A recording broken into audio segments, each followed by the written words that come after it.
Ouname Mhotsha. I'm from Botswana, Southern Africa. I'm studying natural resource economics.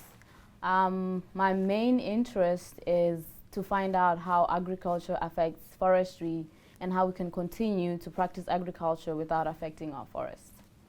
Tell me a little bit about how you got interested in agriculture and forestry, I guess. Botswana, is there a lot of environment over there as far as agriculture, a huge issue over there?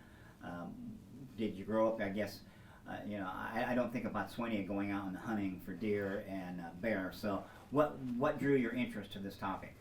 My grandparents are farmers, so I grew up in a family that produces their own food.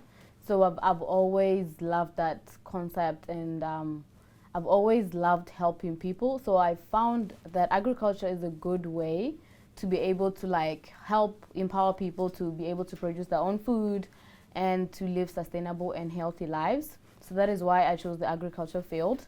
And I realized that natural resources are part of agriculture because we use natural products to produce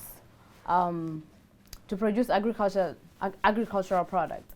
But we've learned that agricultural practices like chemical use are affecting our forests. So I thought that would be a good thing to study that and find out what we can do to keep on producing food for our people and also keep our natural forest healthy. So I go back to the question of how does agriculture and forestry interact, and I guess how does this apply to what you hope to be in your thesis? Okay, like I have mentioned, agriculture is one of the leading factors for climate change because land uses are causing deforestation, and the chemicals that are used by farmers are also causing problems with our water quality. So that's something that I wanted to study to find out ways that we can improve our agricultural practices in order for us to have sustainable forests. Okay, you just mentioned about climate change, so that was the next question on here. Your profile indicates, well, I guess that there's some interest in climate change. Some say it's real, others, and science backs that up, others believe that it's just all made up and that it's a hoax.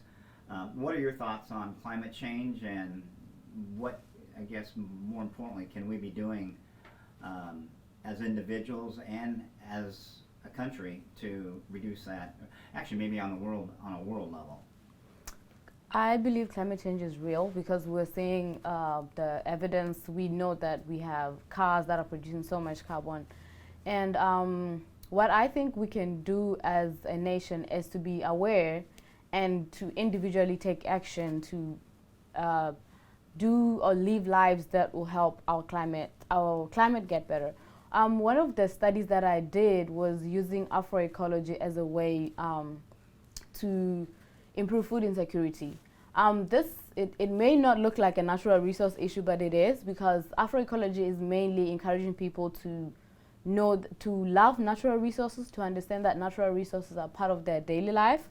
So they need to be able to take care of their environment in order to support their lively activities such as producing food to curb food insecurity. So what we were doing is encouraging people to produce food from their backyards. That is using their land so that land is not going to be bare and be open to soil erosion. So by doing that, you're protecting the land and you're also able to feed yourself. So you're solving two issues, actually three issues, because when you grow in that land, there are plants in there, and those plants are able to take the carbon that is emitted by the cars that are going to be driving around that area. So you're killing three birds with one stone. So were you doing a lot of encouraging home gardening? Yes, I was. I actually talked to community members while I was in Mississippi. Talked to community members, and I also went to schools to do presentation about this so that schools in the areas that were mainly food deserts could have school gardens so that they can produce food for themselves, and they don't have to drive miles to go and get food. And they're also having trees or plants around to be able to absorb the carbon that is in the atmosphere. As you were trying to get people to grow these gardens and eliminate these food deserts, so to speak, what was the people in Mississippi's reaction? Were they receptive to the idea once they were educated, or were they resistant? People would just rather go to the 7-Eleven or the dollar store to buy their groceries? Most of the community members, which are elderly people, they were not so much interested in the idea because they were talking about the convenience of the grocery stores or the fast foods that people are working very hard demanding jobs. When they come back home, all they want is to just get a snack or get something that can be done quickly. But once we brought up the health issues that are associated with that kind of lifestyle, that kind of eating, we brought to the attention that you may be doing that, but you're cutting your life short. So that's when we started getting the attention, and then they got interested in what we had to say about backyard gardening. Okay, good. Environmental regulation. Some would contend that there's too much red tape, that it's hurting businesses and taking away jobs. In other words, there's just too much regulation in general on big corporate things like forestry, that basically foresters want to go in and just cut trees without regard to nature. And there's other things that there's not enough regulation, particularly maybe like in Alaska, where they want to protect what is their number one industry, and that's tourism. And so it kind of depends on your perspective. Some think that our current administration has rolled back the regulations too much, such as coal mining in West Virginia, and now they're paying the price. They've rolled it back so much that now their water is being contaminated. So I guess the question is there too much regulation or not enough? I wouldn't say there's too much or there's not enough, but I would say that it is important to have a balance of both, because we do need regulation for us to have sustainable forests, for us to sustain our natural resources. If we are going to cut down all our trees, we're going to be in trouble. But if we don't cut the trees at all, we're also going to be in trouble. So I think it's a matter of balancing the two. We do need to have regulations, but we also do need to understand that the other sectors, such as forestry, that need to be sustained for economic purposes. Did I see in your profile that you did a internship with the U.S. National Park Service? Yes, I did. What did you do with them? I was a volunteer at a site. It's I forgot. The Natchez Trace Parkway. Yes, it's the Natchez Trace Parkway, which is That's in Mississippi? Yes, it's in Mississippi. So all I did was just more of a tour guide. People came through, they saw the plantation that was used in that area, and all I had to do was explain the history of the plantation. Okay. The state of Arkansas funds UAM, the College of Forestry, Agriculture, and Natural Resources. Some of that money goes into our graduate program. We have a local legislator that she's got to make a decision about continued funding for UAM in the upcoming year. If he or she, in our case it's a she, if she were to ask you what is the state getting for its dollar, how would you respond? I would say we're getting diversity, because we have students from different backgrounds coming and studying here and making research on the state or maybe other states surrounding the state and trying to get information that may be beneficial to the state. What are the top issues facing your topic of study? And at this point, since you don't really have a thesis, I guess what you've learned so far about, I guess, the U.S. Forest Service, maybe use that. Is funding adequate for what's out there? Do they need more money? Do they need more manpower? Maybe there's an education element that needs, or resources or technology. I'm going to leave it kind of open for you to talk about. I think the funding is there, the resources are there, but we need people that are willing to do research, people that are willing to address the issues that contribute to climate change, such as agricultural issues, such as wildlife, habitat losses, and all those kind of things. What do you bring or have to offer to this field of study? I bring agricultural economics. I bring something that is already a challenge, and I want to study it to see how we can better it so that it does not affect forestry in a negative way. I've actually learned that there's some countries that are already practicing what is called agroforestry, which is doing agriculture in the forest. So instead of cutting down timber and leaving the forest open and bare to climate change, people are growing in the forest, and some of the plants that they grow have been actually said to help with carbon sequestration.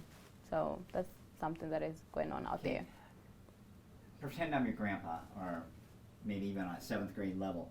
Explain to me what agriculture economics is.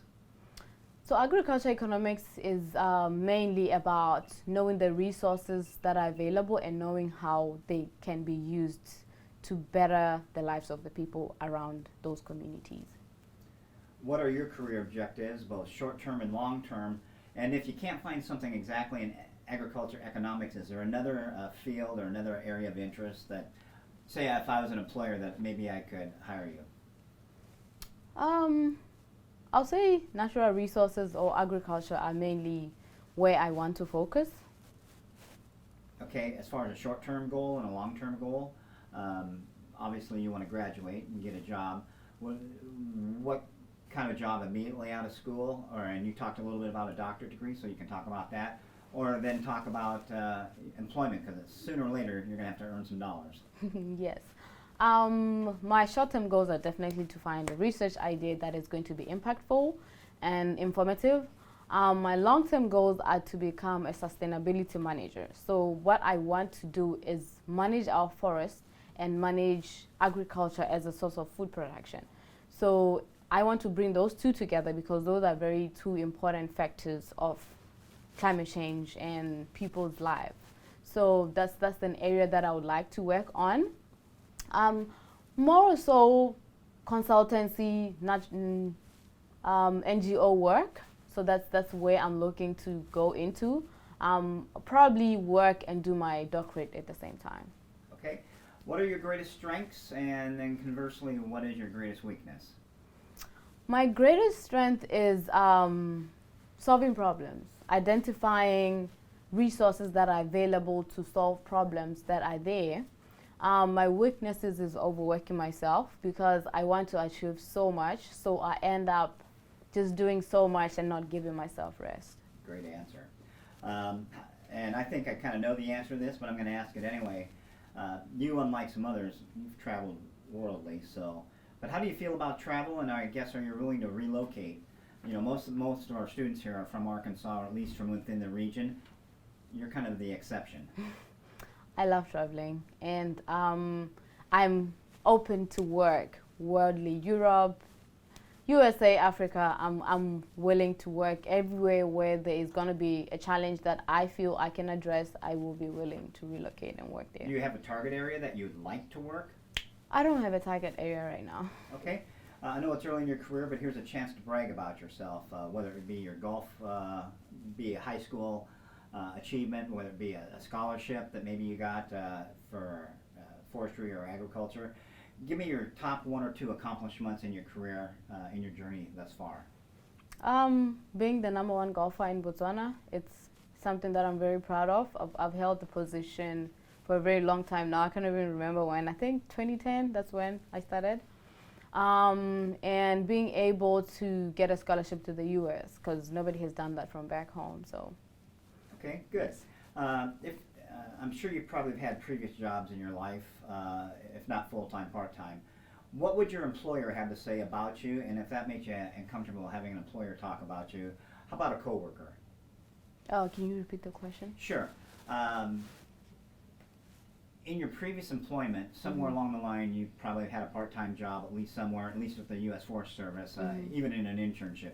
What would your supervisor, what would your boss have to say about you? I always bring a different perspective to the table. Okay. You want to expand upon that? I'm okay. In all the areas where I've worked, I wasn't the normal employee. For example, I worked with the Sustainable Forestry Initiative, and as an economics student, I worked in an educational sector. So I brought economics to the education part. I mixed education with economics. Unlike what other student would do, an economics student will go work in a bank where they're just going to practice economics. But I wanted to take economics to education because I know that education needs economics. Why do you want to pursue this field of study? And this kind of repeats an earlier question, but it's a chance for you to focus it a little bit more and say in your own words why it interests you so much. I love working with people. I like doing something that I know is going to be impactful for people. So being an agriculture economist and learning about how agriculture affects natural resources, something that is needed by everybody in the world, it's something that I'm very proud of and I'm happy to be pursuing. This might be, normally I would consider this a punt, an easy question, but it may be difficult because I don't know what your situation is. How's your driving record? Like driving a car? Oh, I don't have a U.S. license yet, but I do have a license from back home, and I don't have any ticket. Okay, so does that license from over there allow you to drive over here? Oh no, I still have to get a license here. You do, okay. Yes. And this is an issue that's become more and more problematic in the United States, with Oregon passing recreational marijuana and Arkansas now passing medicinal marijuana. It used to be a drug test was pretty clear cut. Employers are having trouble with it right now, but if you go to Texas, you still have to pass a drug test. Mm-hmm. So if an employer were to ask you to take a drug test, could you pass? Yep, definitely. Okay, very good. Tell me about the best manager that you've ever had, and if you haven't had a job with a good boss, tell me about a professor that maybe made a difference in your life, and were they or were they not a mentor? Can I talk about both? Yeah, sure. Okay, so the best manager I've had is Jackie Stallard. She is at the Sustainable Forestry Initiative at the headquarters in DC. I met her at a conference, and I pitched my elevator pitch to her, and she offered me an interview on the spot. So after that, she became more like a mentor. I went there, I worked for 3 months with them. I learned so much. I learned so much about SFI. I learned so much about education and how I can apply economics to education.